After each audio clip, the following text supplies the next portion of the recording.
छात्र मित्रों, वारिस कौन इस कहानी के भाग 2 में आप सभी का एक बार फिर स्वागत है। कहानी के भाग 1 में हमने देखा कि किस तरह से राजा ने अपनी 4 पुत्रियों में से उचित उत्तराधिकारी का चयन करने के लिए उनकी बुद्धिमानी की परीक्षा ली। कहानी के भाग 2 में अब हम जानेंगे कि 5 साल के बाद में राजा ने जब अपनी चारों बेटियों को पास बुलाया और उनसे गेहूं के वही 5 साल पहले दिए गए 100 दानों को मांगा, तो उन चारों बहनों ने क्या जवाब दिया। 5 साल बाद राजा ने फिर चारों बहनों को बुलाया और कहा, आज से 5 साल पहले मैंने तुम चारों को गेहूं के 100 दाने दिए थे और कहा था कि 5 साल बाद मुझे वापस करना। कहाँ हैं वे दाने? बड़ी राजकुमारी भंडार घर जाकर गेहूं के दाने ले आई और राजा को दे दिए। राजा ने पूछा, क्या ये वही दाने हैं जो मैंने तुम्हें दिए थे? पहले तो राजकुमारी ने हाँ कह दिया, मगर राजा ने फिर कड़क कर पूछा, तब उसने सच्ची बात बता दी। अब देखिए, 5 साल के बाद में राजा ने अपनी चारों बेटियों को बुलाया और उनसे गेहूं के 100 दाने वापस मांगे। इस पर जो बड़ी राजकुमारी थी, जैसा कि उसने पहले सोच रखा था कि वो भंडार घर से गेहूं के दाने ला करके दे देगी, सो वो भंडार घर में गई और वहाँ से गेहूं के 100 दाने लाकर उसने राजा को दे दिए। जब राजा ने उससे पूछा कि क्या ये वही दाने हैं जो 5 साल पहले मैंने तुम्हें दिए थे, तो पहले तो बड़ी ही लापरवाही से राजकुमारी ने हाँ कह दिया, परंतु जब राजा ने कठोर शब्दों में कड़क कर अर्थात सख्ती के साथ या कठोर शब्दों में उससे पूछा, तो उसने सच्ची बात बता दी। चलिए अब जानते हैं कि दूसरी राजकुमारी ने राजा को क्या जवाब दिया। राजा ने दूसरी राजकुमारी से पूछा, तुम्हारे दाने कहाँ हैं? दूसरी राजकुमारी अपनी संदूकची में से मखमल के खोल वाली डिब्बी उठा लाई, जिसमें उसने गेहूं के दाने सहेज कर रखे थे। राजा ने उसे खोलकर देखा, दाने सड़ गए थे। अब जो दूसरी राजकुमारी थी, उससे जब दानों के बारे में पूछा गया, तो वह अपनी संदूकची में से मखमल के आवरण वाली डिब्बी को उठा लाती है और उसी डिब्बी को वह राजा के हाथों में सौंप देती है। उसने उस डिब्बी में गेहूं के दानों को बहुत ही संभाल कर रखा हुआ था, परंतु जब राजा ने उसे खोलकर देखा, तो दाने तो उसमें 5 साल में सड़ चुके थे। चलिए अब हम जानते हैं कि तीसरी राजकुमारी ने राजा को क्या जवाब दिया। तीसरी राजकुमारी से पूछा, तुमने क्या किया उन दानों का?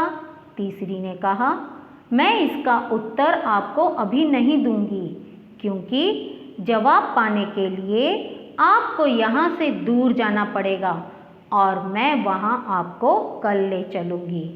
अब जब तीसरी राजकुमारी से राजा ने उन दानों के बारे में पूछा, तो उसने उसका उत्तर देने से मना कर दिया और अगले दिन दूर वह उन्हें अपने साथ ले जाने की बात करने लगी।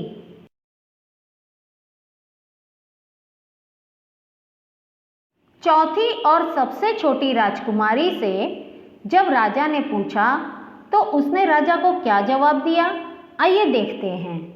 राजा ने अब चौथी और सबसे छोटी राजकुमारी से पूछा।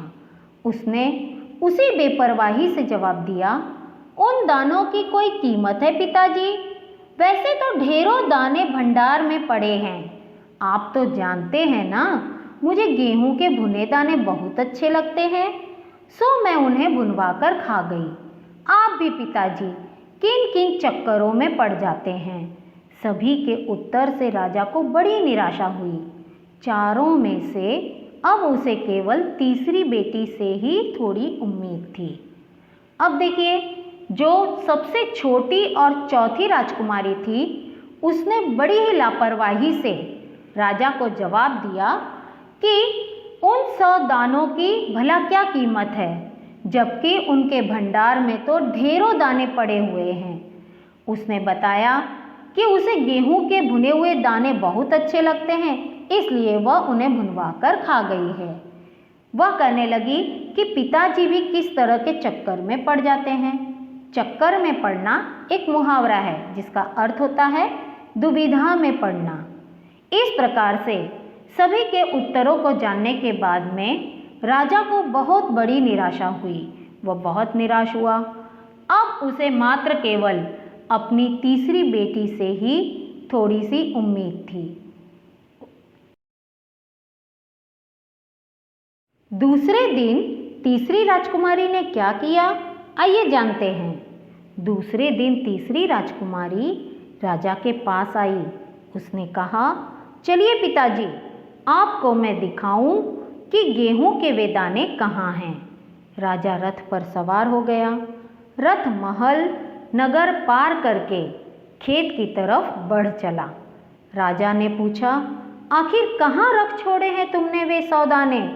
इन 100 दानों के लिए तुम मुझे कहाँ कहाँ के चक्कर लगवाओगी?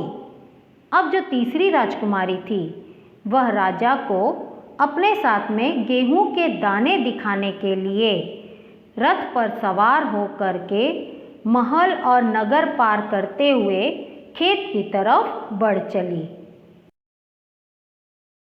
कहानी के अंत में अब हम जानेंगे कि किस प्रकार से तीसरी राजकुमारी को अपने कार्य में सफलता प्राप्त होती है। चलिए देखते हैं। तब तक रथ एक बड़े से हरे भरे खेत के सामने आकर रुक गया। राजा ने देखा सामने बहुत बड़े खेत में गेहूं की फसल थी। उसकी बालियां हवा में झूम रही थीं, जैसे राजा को कोई खुशी भरा गीत सुना रही हो। राजा ने हैरानी से राजकुमारी की ओर देखा। अब जो तीसरी राजकुमारी थी वह राजा को अपने साथ में रथ पर सवार कर महल नगर को पार करते हुए खेत के सामने आ पहुंची थी। राजा ने खेत में देखा कि गेहूं की फसल लहलहा रही है, उसकी बालियां हवा में झूम रही हैं। उसे ऐसा लगने लगा जैसे कि वे कोई खुशी भरा गीत राजा को सुना रही हो। यह सब देख करके हैरान परेशान सा राजा राजकुमारी की तरफ देखने लगा। इस पर राजकुमारी ने देखिए क्या कहा। राजकुमारी ने कहा, पिताजी, ये हैं वे 100 दाने जो आज लाखों लाख दानों के रूप में आपके सामने हैं। मैंने उन 100 दानों को बोकर इतनी अधिक फसल तैयार की है। राजा ने उसे गले लगा लिया और कहा, अब मैं निश्चिंत हो गया। तुम ही मेरे राज्य की सच्ची उत्तराधिकारी हो। जब राजा को यह पता चला कि राजकुमारी ने उसके द्वारा दिए गए 100 दानों को फसल के रूप में तैयार कर दिया, उसने उन दानों को बो करके इतनी अधिक फसल तैयार कर दी थी जो कि आज लाखों लाख दानों के रूप में परिवर्तित हो गई थी। इस प्रकार से अपनी इस तीसरी बेटी के बुद्धिमानी से राजा बहुत प्रसन्न हुआ।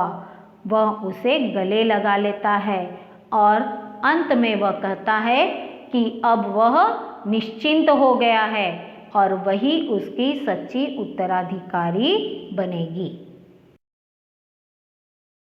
इस प्रकार लेखिका विभा रानी द्वारा रचित कहानी वारिस कौन, इसके राजा ने अपनी चारों बेटियों में से उचित वारिस का चुनाव करने के लिए उनकी बुद्धिमानी की परीक्षा ली और सफल राजकुमारी को राज्य का राजपाट सौंपने का निर्णय लिया। इस कहानी से हमें यह सीख मिलती है कि किसी भी कार्य की सफलता प्राप्त करने के लिए हमें सूझबूझ के साथ में योजनाएं बनानी चाहिए।